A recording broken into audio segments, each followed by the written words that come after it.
Assalamualaikum warahmatullahi wabarakatuh.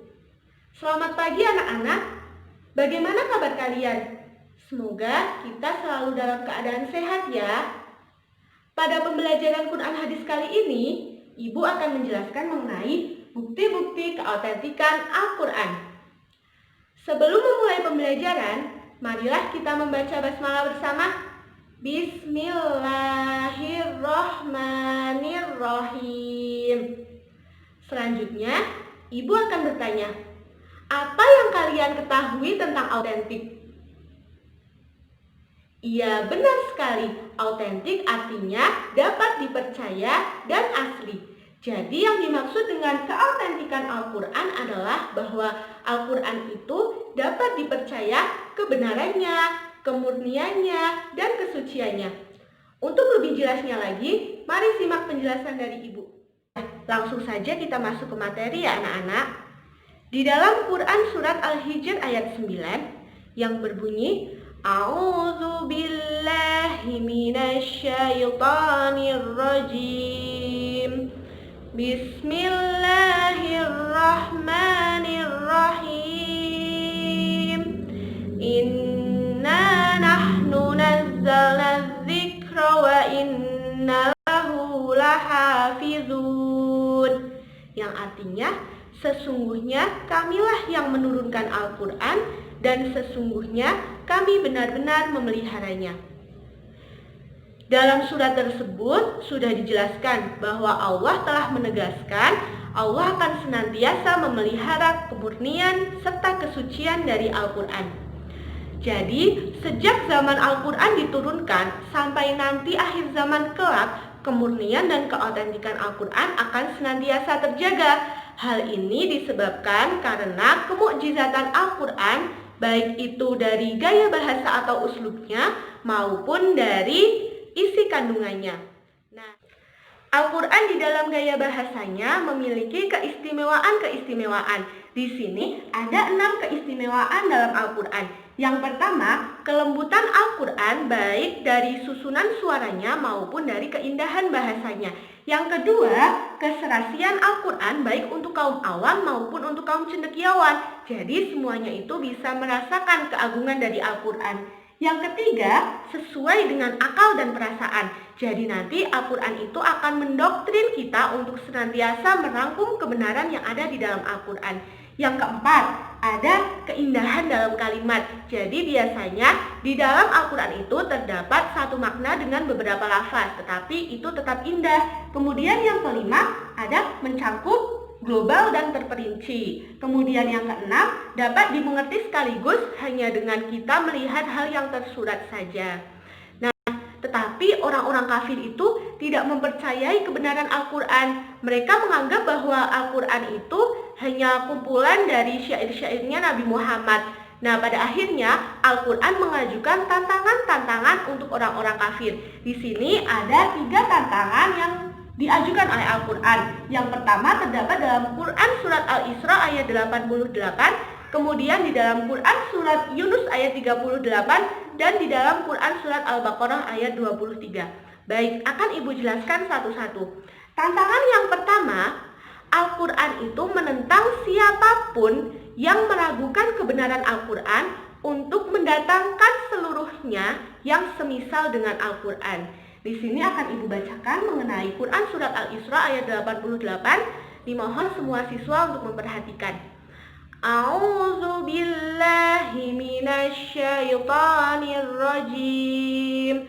Bismillahirrahmanirrahim. Qul la in ijtama'atil insu wal jinnu ala ayyatu bimithli hadzal qur'ani la ya'tuna bimithlihi walau kana ba'duhum li ba'din zahira. Yang artinya, katakanlah, sesungguhnya jika manusia dan jin berkumpul untuk membuat yang serupa dengan Al-Quran, niscaya mereka tidak akan dapat membuat yang serupa dengan dia, sekalipun mereka telah bekerja sama. Selanjutnya kita masuk ke tantangan kedua. Di tantangan kedua, Al-Quran menentang siapapun yang tidak mempercayai Al-Quran untuk mendatangkan 10 surat yang sama seperti Al-Quran. Di sini akan Ibu bacakan Quran Surat Yunus ayat 38. Mohon diperhatikan baik-baik ya. A'udzu billahi minasyaitonir rajim. Bismillahirrahmanirrahim. Am yaquluna iftarah. Qul fa'tu bi suratin mislihi wad'u man istata'tum min dunillahi in kuntum shadiqin. Yang artinya, apakah pantas mereka mengatakan Muhammad yang telah membuat-buatnya? Katakanlah, kalau benar yang kamu katakan itu, maka cobalah datangkan sebuah surat seumpamanya dan panggillah siapa saja yang dapat membuatnya selain Allah jika kamu orang yang benar. Oke, kita lanjut ke tantangan yang terakhir.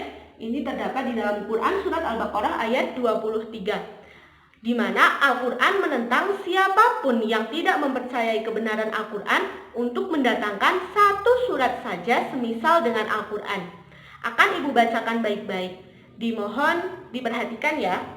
A'udzu billahi minasyaitonir rajim. Bismillahirrahmanirrahim. Wa in kuntum fi raibin mimma nazzalna ala 'abdina fa'tu bi suratin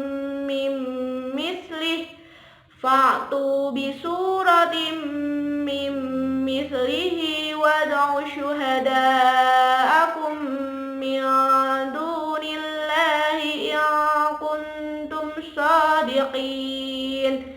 Yang artinya, dan jika kamu tetap dalam keraguan tentang Al-Quran yang kami wahyukan kepada hamba kami Muhammad, buatlah satu surat saja yang semisal Al-Quran itu dan ajaklah penolong-penolongmu selain Allah jika kamu orang-orang yang benar. Anak-anakku sekalian, sekarang kita akan membahas mengenai bukti-bukti keautentikan Al-Quran dilihat dari sejarahnya. Jadi, ketika Allah itu menurunkan Al-Quran kepada Nabi Muhammad secara berangsur-angsur, itu setiap kali ada ayat yang turun, Nabi Muhammad selalu menghafalkannya. Beliau menuliskannya di dalam pelepah pohon kurma, di dalam kulit binatang, maupun di batu. Sampai akhirnya pada Khalifah Utsman bin Affan, Al-Quran itu dibukukan.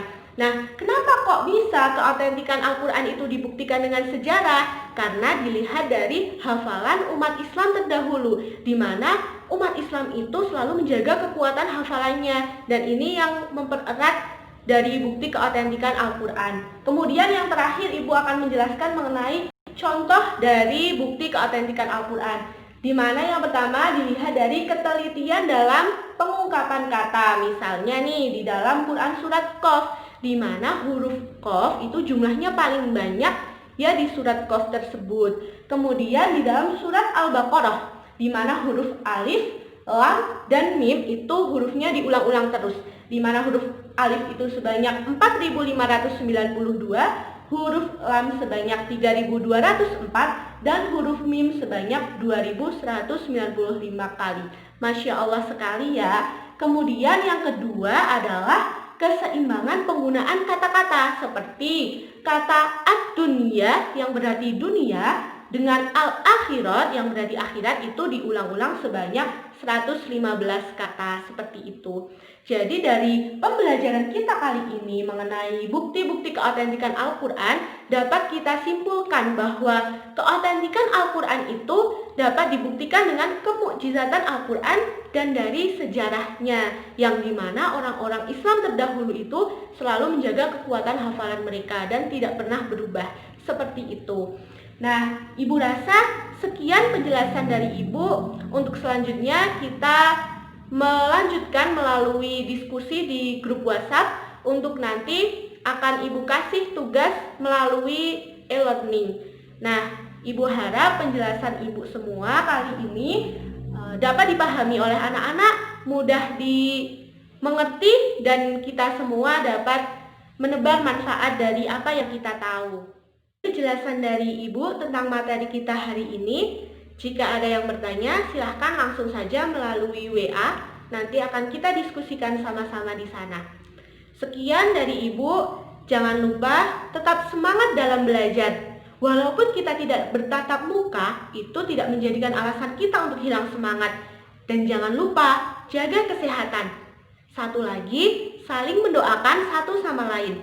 Dimanapun kita berada, sejauh apapun kita tinggal dan terpisahkan, doa akan tetap sampai.